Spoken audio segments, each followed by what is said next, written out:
Vamos a continuar con el avance de la asignatura, esta vez desarrollando el tema 3, la prueba de T-Student.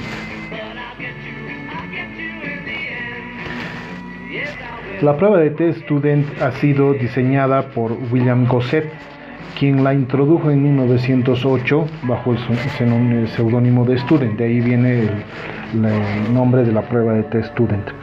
Esta prueba se diseñó para realizar un seguimiento estadístico principalmente de la prueba de calidad de una cerveza, que es una fábrica donde trabajaba Gosset. Y obviamente utilizó este seudónimo por exigencias del empleador, a fin de que no se pudieran revelar secretos industriales. Particularmente la prueba de T-Student sigue como cualquier otra distribución, es decir, tiene características propias e inherentes parecidas a la distribución normal en términos de la visibilización. Y su fórmula o su estadígrafo para el calculado es el que ustedes pueden apreciar acá, donde T calculado está en función de ciertos parámetros, ¿no? Como habíamos también explicado en los temas anteriores, también en esta prueba se trata de demostrar o de verificar, por supuesto, las hipótesis, ¿no? Es decir, verificar tanto la hipótesis nula como la hipótesis alternativa. Cuando se verifica, recordemos, la hipótesis nula es cuando toda nuestra comparación en términos estadísticos cae dentro de la región de certidumbre. En cambio, se va a verificar y aceptar la hipótesis alternativa cuando caiga en una de las colas, ya sea en esta o en esta otra, o también, como habíamos visto, se puede trabajar solamente con una cola, ¿no? En términos de la pertinencia de la distribución y la aplicabilidad que tengamos, ¿no? Por ejemplo, cuando descartamos números negativos.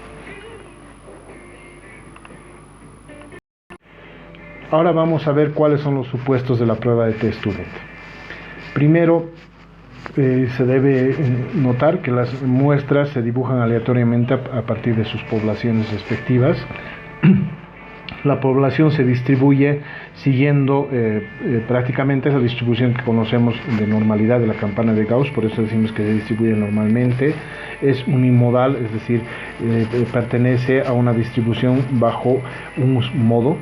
Es simétrico, las mitades izquierdas y derechas son imágenes de espejo, ¿no? Son acampanadas, una altura máxima, es decir, tenemos la moda en el medio, la media, la moda y la mediana se localizan en el centro. Es asintótico, es decir, nunca los ejes van a ser cortados por la distribución normal, y obviamente se asume una homogeneidad de varianzas, salvo en casos en los cuales no se debe verificar previamente y se debe aplicar un procedimiento en el caso en el que no exista la homogeneidad de varianzas. Vamos a observar ahora a los tipos de casos en los cuales se presentan en la prueba de T-Student. Tenemos, por ejemplo, una prueba de T para una muestra única. El estadígrafo es el siguiente. Ahí habíamos mostrado en el gráfico anterior que se trata de estimar un valor T, que es este precisamente que está acá, que comúnmente lo vamos a conocer a partir de ahora como T-cal, que significa T calculado.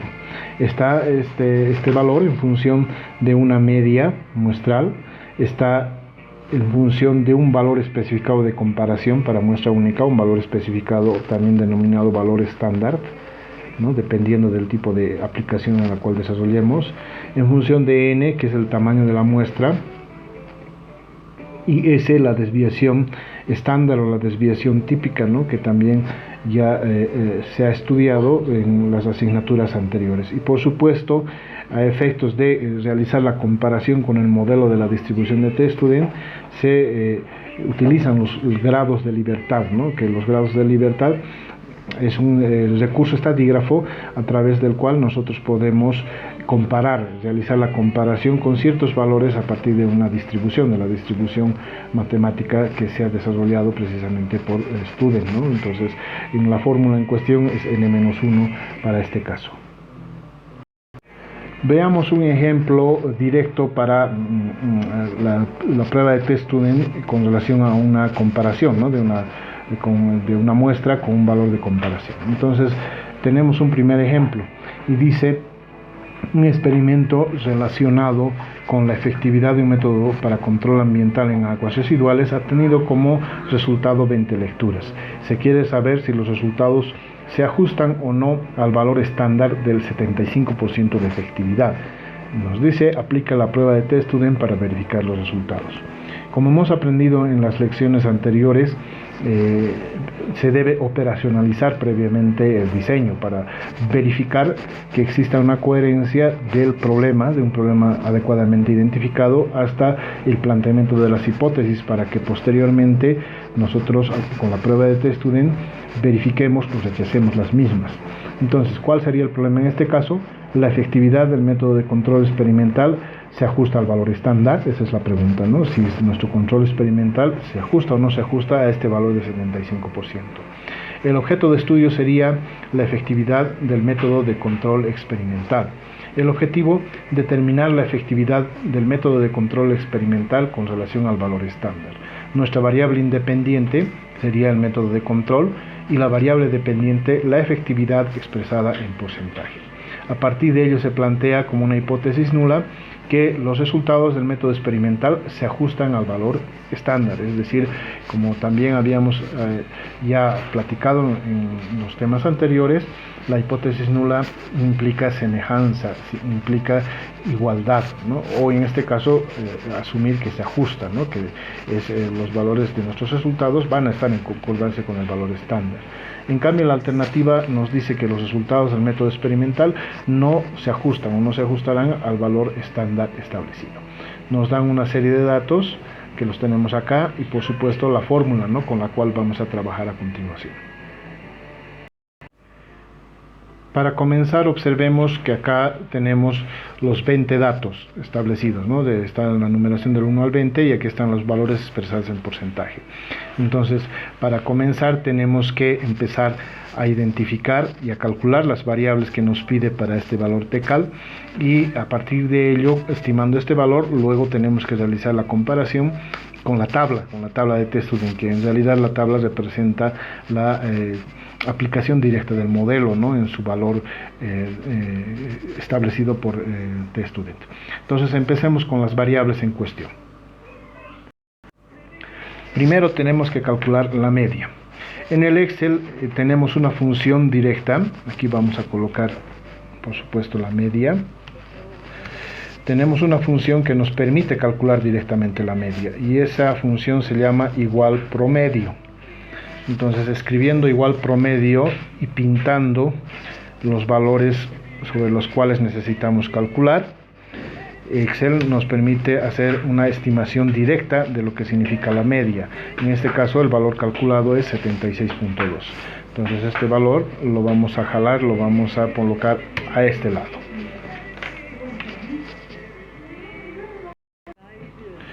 El siguiente valor próximo a estimar es la desviación típica, este valor.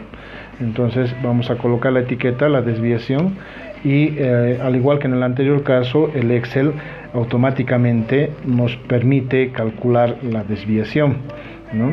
Entonces aquí también vamos a poner las etiquetas para las columnas, y para eso lo único que tenemos que utilizar es la función desbest. En el Excel, la función desbest nos permite calcular la desviación típica. Entonces pintamos los 20 datos, ¿no?, teniendo cuidado de no pintar la media, y automáticamente nos calcula también la desviación. También este valor lo voy a jalar a mi tabla resumen. Luego tenemos un valor mu sub 0, que es este de acá. Por supuesto, el valor mu sub 0 se refiere al valor de comparación. Si nos damos cuenta, en el problema era el valor estándar de 75%. Entonces yo lo voy a colocar acá, 75. Primero estoy haciendo una compilación de la información y luego voy a reemplazar en la fórmula. Entonces ya tengo la media, tengo la desviación, la desviación típica, y acá tengo el valor estándar o de comparación. N, por supuesto, el número de datos es el número en cuestión, que está numerado acá desde 1 hasta 20. Pero si nosotros quisiéramos en alguna oportunidad en la cual tuviésemos una mayor cantidad de datos, nosotros para saber el número de datos con la fórmula del Excel o existe también una función, que en este caso es la función contar. Entonces, aplicando la función contar, pintamos los datos con los cuales queremos que Excel nos cuente y vamos a obtener, por supuesto, 20 datos, ¿no? Esto, reitero, cuando tenemos pocos datos es fácil identificar, pero cuando tenemos mucho nos facilita bastante esta función para poder estimar, o más bien dicho, calcular los datos en cuestión. El siguiente paso consiste en reemplazar para encontrar el valor de t calculado. Entonces, en lugar donde está la media, voy a copiar el dato de la media. Voy a, como en el Excel, como ustedes saben, está prácticamente diseñado en celdas, ¿no? Que es la intersección entre filas y columnas. No se puede hacer una fórmula directa, pero sí vamos a, en función de la posición, vamos a determinar y colocar los valores para hacer luego la explicación del procedimiento aritmético. Entonces he colocado la media acá. A continuación tiene que restarse menos el valor de referencia. Entonces voy a hacer la operación después. Por ahora voy a colocar los valores de reemplazamiento al lado. Entonces jalo igual y el valor de referencia sería 75. Abajo dice dividido entre la desviación típica. La desviación es este valor. Y abajo dice que tengo que sacar la raíz cuadrada de n, ¿no? Y ya sabemos que n vale 20. Para facilitar el cálculo voy a colocar aquí una etiqueta que diga raíz n, y la fórmula en Excel es igual raíz, abro paréntesis, llevo el cursor donde está el valor que quiero sacar la raíz, que en este caso es 20, y obtengo el valor de 4.47, que lo voy a colocar justamente aquí debajo para seguir en el orden de la operación que voy a desarrollar a continuación. En algunos casos, en algunas versiones de Excel, raíz también sirve esta función que se llama rquad, ¿no? O sea, raíz cuadrada, ¿no? Entonces tomen en cuenta y vayan viendo cuál función corresponde para sacar las raíces cuadradas en cuestión. Realicemos ahora las operaciones que nos dice la fórmula. En el numerador nos dice que debemos restar la media menos el valor de comparación, pero por supuesto el valor de tstudent trabaja con valores absolutos. Entonces la función del Excel para calcular el valor absoluto es igual a ABS, ¿no? La abreviatura de valor absoluto, y ABS antepongo y digo voy a restar el valor de la media, que es ese valor, menos el valor de mu sub 0, ¿no? Que es el valor de estándar con el que quiero comparar. Entonces la resta sería 1.2.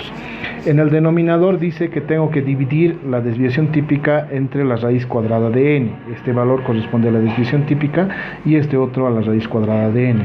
Entonces hago el cociente entre este valor dividido entre este otro valor y me da este valor de 2.93, teniendo como consecuencia que dividir ahora el numerador entre el denominador, que lo voy a decir aquí a continuación. Digo 1.2 dividido entre 2.93 y me da el valor de 0.40. Este valor que acabo de encontrar correspondería a tcal. Entonces lo voy a poner con un resaltador de color amarillo para que sepamos que corresponde al valor de tcal que acabo de calcular. Siguiendo el procedimiento, ahora debo estimar el valor de tTaf. Para estimar el valor de tTaf, obviamente lo tengo que hacer a partir de una tabla. Y el valor de tTaf va a depender de la estimación primero de los grados de libertad. Y los grados de libertad, si ustedes recuerdan, los habíamos determinado como n-1. Entonces, si nuestros datos son 20, entonces tenemos 20 menos 1, que sería igual a un valor de 19. Entonces nuestros grados de libertad son 19. Y otro factor importante que tenemos que determinar para ir a la tabla es el valor de significación. El valor de significación tiene que ver con la decisión de saber si vamos a trabajar al 5% o al 1%. Recuerden que en la lección anterior habíamos dicho que usualmente el área, la región de certidumbre es el 95% o el 99%. En nuestro caso vamos a elegir el 5%, ¿no? Que es el valor que usualmente se utiliza para este tipo de cálculos, ¿no? Entonces, con la significación del 5% y 19 grados de libertad, debemos ir a la tabla de T-Student y buscar el valor correspondiente a T-Tab. Para la tabla de T-Student tenemos esta tabla en el texto de la asignatura en la página número 168, ¿no? Entonces esta está en la página 168 del texto. La tabla de T-Student más o menos sigue esta distribución, ¿no? Como habíamos explicado ya anteriormente, y en este caso vamos a trabajar con una cola. Si se dan cuenta ustedes, esta región que está sombreada significa que estamos trabajando con una cola. El uso de esta tabla es bastante sencillo. Lo que tenemos primero que recordar es que habíamos definido un 5%, ¿no? Aquí lo vamos a escribir, habíamos definido un 5% de significancia y también habíamos calculado n-1, que era precisamente 20-1, 19 grados de libertad.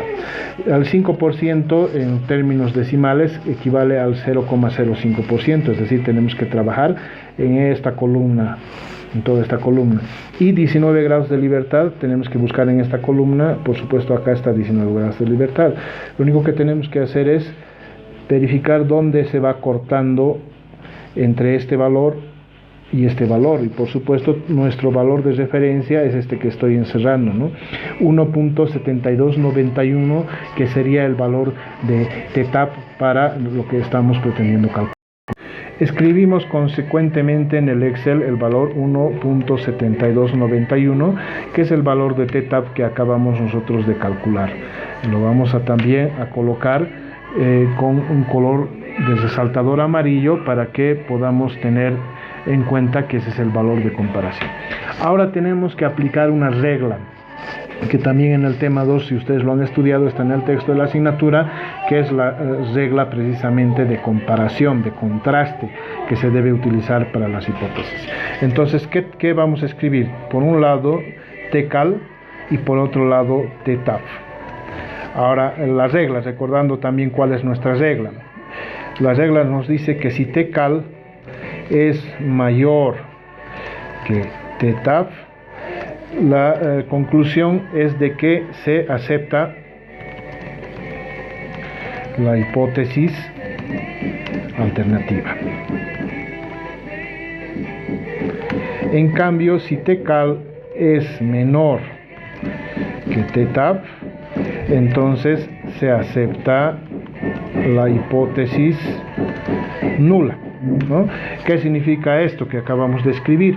Que si se acepta obviamente la hipótesis alternativa, aquí la vamos a ver con H sub A, implica que automáticamente hemos rechazado la nula. Recuerden que no podemos aceptar las dos hipótesis a la vez.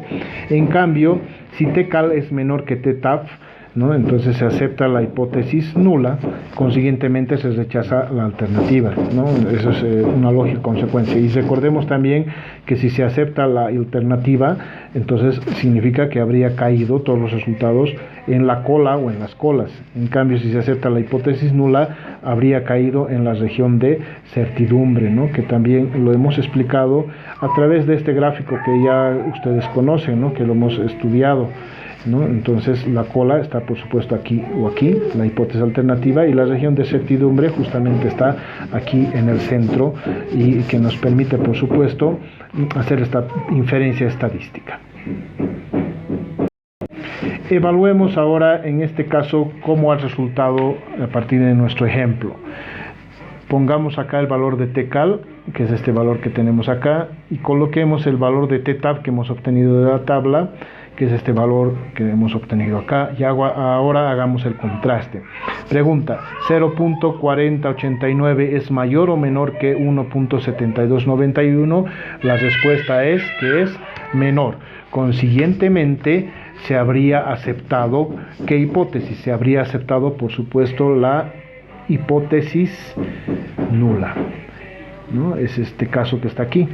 La hipótesis nula por el hecho de que habría caído los valores de comparación en la región de certidumbre. Y al aceptar, por supuesto, la hipótesis nula, entonces acá vamos a poner como conclusión,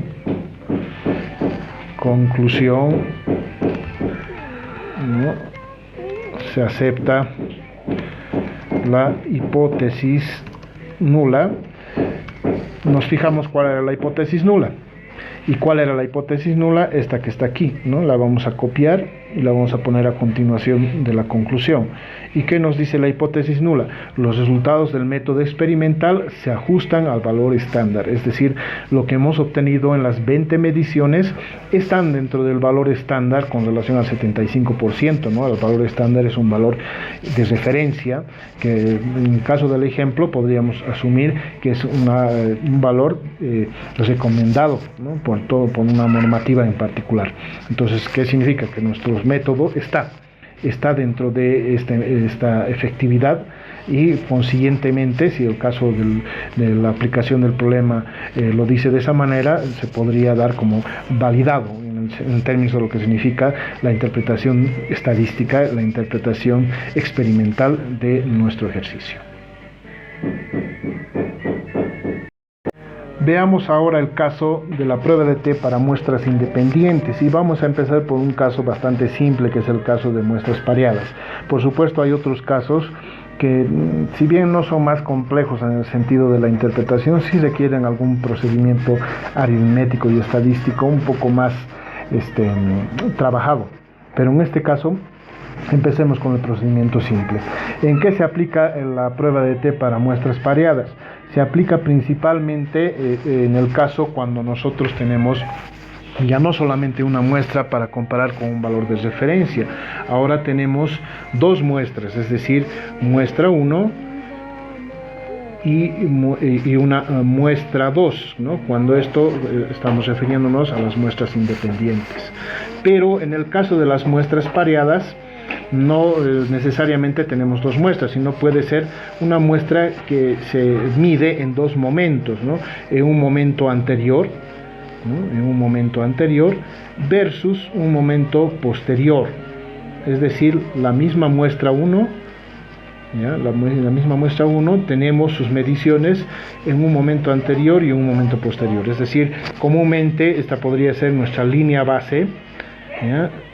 O ex ante, que se denomina también, y esta por supuesto un momento posterior que se le conoce también como ex post, ¿no? Una medición posterior. Entonces en este tipo de muestras independientes, cuando trabajamos en este sentido, lo que se trata para las muestras pareadas es de ver si ha habido o no ha habido efecto entre un momento antes y un momento posterior cuando hemos aplicado algún tipo de procedimiento experimental, ¿no? Cuando hemos aplicado, entonces este tipo de pruebas se realiza para saber si ha existido un efecto o no ha existido ese efecto en cuestión.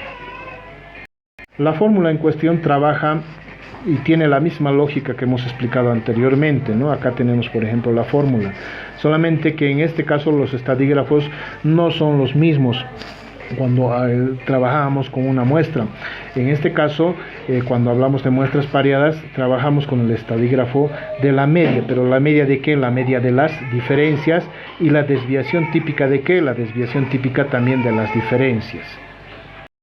Al igual que en el anterior caso, también debemos comparar este valor que representa el valor de TCAL, debemos comparar versus un valor de TTAF, y ese valor de TTAF también se aplica con los grados de libertad y por supuesto también con la significancia, ¿no? Entonces el procedimiento es parecido al caso anterior y vamos a ver ahora con un ejemplo.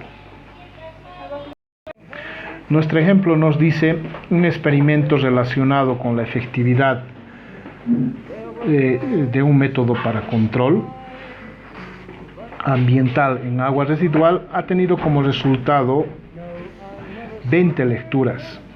Se quiere saber si en los resultados ex ante se ha verificado la efectividad del método, y para eso nos dice aplica la prueba de T-Student para verificar los resultados. Entonces tenemos, al igual que en el anterior caso, que definir nuestro problema. El problema, diría en este caso, es efectivo el método de control experimental. El objeto de estudio nos dice la efectividad del método de control experimental. El objetivo, determinar la efectividad del método de control experimental. La variable independiente sería el método de control medidos antes y después de la aplicación, ¿no? En este caso estamos, obviamente, nuestra variable independiente está definida en el método de control y los momentos establecidos, ¿no? Un momento ex ante y un momento ex post. La variable dependiente consecuencia es la efectividad, que está expresada en porcentaje. En consecuencia, la hipótesis nula sería los resultados del método experimental son efectivos en el control, es decir, al haber medido en un momento posterior, después de haber tomado una medición en la línea base, verificamos que efectivamente son efectivos, ¿no? Y la hipótesis alternativa nos diría que no ha existido un efecto en el método experimental con relación al control. Entonces, ese sería el planteamiento de nuestras hipótesis, y aquí por supuesto tenemos los 20 datos que nos van a permitir ahora realizar el cálculo en cuestión. Comencemos ahora con la parte del desarrollo del ejercicio. Entonces, fijémonos en la fórmula que prácticamente habíamos explicado anteriormente. Necesitamos inicialmente calcular el valor de TCAL, y para el valor de TCAL necesitamos primero encontrar el promedio de las diferencias. Entonces vamos a irnos acá a esta parte de la pantalla y vamos a colocar acá una variable adicional, ¿no? Que va a decir diferencias, ¿no? El valor de D. Entonces, como dice el valor de las diferencias, esta columna la voy a llenar por la diferencia, por la sustracción entre el momento 1 menos el momento 2. Este valor, dicho esta diferencia, la voy a copiar la fórmula a lo largo de los 20 datos, ¿no? En el Excel, cuando hacemos copiar y pegar la fórmula que acabo de colocar, es decir, el valor del momento 1 menos el momento 2, que están representados por estos valores de celda, no se copia el valor, ¿no? Cuando lo pegamos en las columnas correspondientes, sino más bien se copia la fórmula. Miren, va cambiando a medida que voy bajando los valores correspondientes de las celdas. Es una de las ventajas que tiene el Excel, ¿no? En este caso. Entonces, acá ponemos la etiqueta media y calculamos, como hemos hecho hace rato, el promedio. Igual promedio, abrimos paréntesis y pintamos todos los valores de las diferencias que acabamos de encontrar como un primer valor establecido, ¿no? De lo que queremos buscar. Entonces ese es el promedio de las diferencias, y con ello ya habríamos obtenido este primer valor. El siguiente valor que nos toca calcular es la desviación típica de las diferencias, ¿no?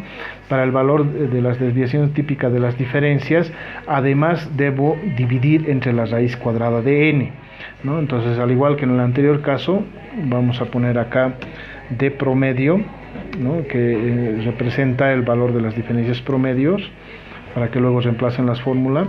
Es este valor. Luego la desviación de las diferencias, la voy a abreviar así, y para la desviación de las diferencias, como lo hemos hecho en el anterior caso, aquí vamos a colocar desviación de las diferencias. Entonces coloco la fórmula que en Excel es desbest, abro paréntesis y voy pintando todos los datos de las diferencias, ¿no? Acá, como lo estoy haciendo a continuación, los pinto y tengo ese valor de las diferencias. Lo voy a colocar acá, este valor, y sí debo dividir, al igual que en el anterior caso, entre la raíz cuadrada de n, ¿no? Entonces aquí le voy a poner la etiqueta raíz de n. Ya sabemos que en este caso n son 20 datos y la fórmula en Excel es igual raíz, y en este caso voy a poner raíz de 20, ¿no? Que ese es el valor que necesito buscar. Entonces miren, ya tengo acá los valores que me piden, ¿no? La diferencia promedio, la desviación típica promedio, que es el cociente entre la desviación de las diferencias dividido entre la raíz cuadrada de n. Esta fórmula que tienen acá es para la parte manual, ¿no? Si no tuviésemos el Excel, tendríamos que realizar un procedimiento adicional para calcular la desviación típica de las diferencias, pero nosotros lo hemos habíamos hecho con la fórmula igual desbest. Entonces con estos valores ahora voy a reemplazar para el valor de tcal. ¿Qué me dice? Tcal va a ser igual, lo vamos a bajar un poquito para que vean ustedes acá. Me dice que tengo que realizar un cociente.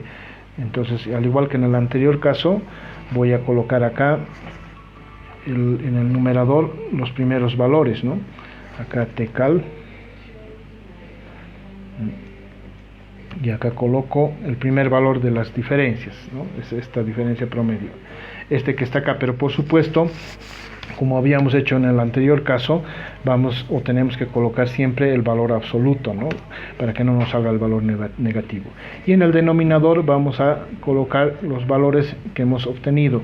Primero la desviación típica de las diferencias y debajo la raíz cuadrada de n, ¿no? Entonces, siguiendo el procedimiento aritmético, entonces vamos a tener como consecuencia que obtener estos valores de esta forma, ¿no? Este se mantiene tal cual y solamente acá tendría que ser el cociente de este valor dividido entre este valor.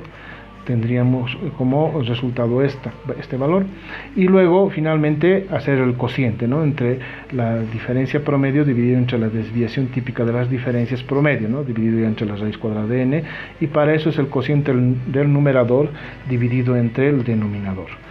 Y este sería el valor en cuestión, que lo voy a pintar en color amarillo, que sería nuestro valor de tcal. Para el valor de ttab procedemos de la misma manera como hemos hecho anteriormente, ¿no?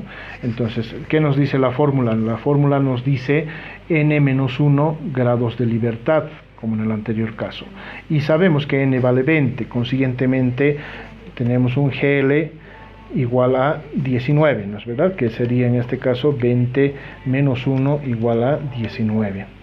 También tenemos que tener para el teta un porcentaje de significación, y para eso, al igual que en el anterior caso, vamos a trabajar con el 5% de significación, y para ver cuál es el valor tenemos que ir a la tabla en cuestión. Al igual que en el caso anterior, nos fijamos en el 5% de significación, trabajando obviamente con una cola, y nos fijamos en los 19 grados de libertad. Hacemos una intersección, ¿no?, de los valores en cuestión, y por supuesto tenemos el mismo valor también que hemos obtenido anteriormente, ¿no? 1.7291, que sería los grados de libertad, bueno, el t tabulado con los grados de libertad y la significación que acabamos de calcular. Colocamos también este valor 1.7291 en el Excel, ¿no?, para que tengamos el valor de referencia. 1.7291 lo vamos también a pintar con color amarillo para que quede resaltado y hagamos la operación con estos valores que hemos obtenido. Realizamos la misma prueba que habíamos realizado, bueno, en este caso el mismo procedimiento comparativo que habíamos realizado anteriormente, es decir, el contraste, ¿no? Entonces colocamos tcal y versus el ttab, ¿no? Ese es el contraste que tenemos que nosotros estimar. Para eso el valor de tcal lo jalamos acá, el valor de ttab también lo jalamos acá, y tenemos como consecuencia que empezar a comparar, ¿no? Nuestro valor de tcal es 1.55 y nuestro valor de ttab es 1.72. Entonces, 1.55 es menor o mayor que 1.72, por supuesto que es menor. Al haber salido como la prueba de contraste con un valor menor, entonces aceptamos la hipótesis nula, se verifica la hipótesis nula. Entonces, conclusión, se acepta la hipótesis nula, porque obviamente hemos verificado que el calculado es menor que el tabulado.